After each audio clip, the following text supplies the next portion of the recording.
GT versus Mumbai match correct പറഞ്ഞാൽ ഒരു സംഭവ ബഹുലമായിട്ടുള്ള മത്സരമായിരുന്നു. രണ്ട് ഫാൻസിനും പ്രെഡിക്റ്റ് ചെയ്യാൻ പറ്റത്തില്ല.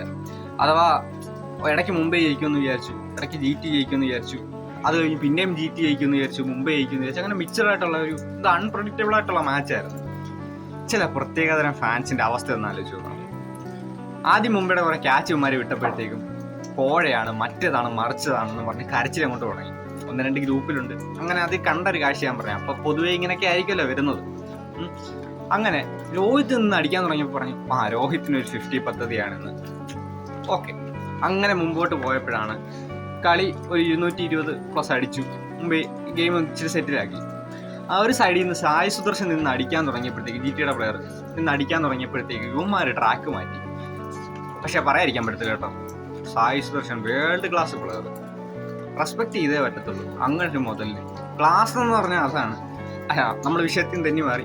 സായി സുദർശൻ നിന്ന് അടിക്കാൻ തുടങ്ങിയപ്പോഴത്തേക്കും ഇവന്മാരെ ട്രാക്ക് മാറ്റി. ഇന്ന് കണ്ടോ, മുംബൈക്ക് അടിച്ച് അണ്ണാക്കി കിട്ടും, സായി അണ്ണാക്കി അടിച്ച് കിട്ടും, ബുംറയ്ക്ക് 50+ റൺ അടിക്കും, ബുംറ ഇന്ന് ചെണ്ടയാവും, ആടയാണ് കോടയാണെന്നും പറഞ്ഞ് കരച്ചിലങ്ങ് തുടങ്ങി. കളി GT തോറ്റു. അപ്പോൾ പിന്നെയും നമുക്ക് തിരിച്ചു വരണമല്ലോ. അംബാനി കോഴ ഇല്ല മറ്റേ ദിലീപിന്റെ പച്ചക്കുതിര സിനിമയ്ക്കകത്തെ ഫുദ്ദേ എന്ന് പറയുന്ന പോലെ അംബാനി കോഴ എന്ന് പറഞ്ഞ് ടീംസ് അങ്ങോട്ട് ഇറങ്ങി. എനിക്ക് അറിയാൻ പറ്റാത്തൊരു കാര്യമുണ്ട്. ഈ കഴിഞ്ഞ 5 വർഷം ഈ അംബാനിയുടെ കയ്യിൽ കാശില്ലായിരുന്നു. ഈ അംബാനി കോഴയായിരുന്നെങ്കിൽ IPL എന്ന് പറയുന്ന ടൂർണമെന്റ് വെറുതെ നടത്തണ്ടയാണ്. എന്ന് വെച്ച് കഴിഞ്ഞാൽ കളിച്ച എല്ലാ ട്രോഫിയും മുംബൈയുടെ ഷെൽഫിലിരുന്നേനെ. കളിച്ച് ജയിക്കുന്ന എല്ലാ കളിയും കോഴ, തോക്കുന്ന എല്ലാ കളിയും ഓപ്പോണൻസിന്റെ കഴിവ്. ഐ ഡോണ്ട് അണ്ടർസ്റ്റാൻഡ് ഇവന്മാർ എന്താണ് ഈ ഉദ്ദേശിക്കുന്നത്.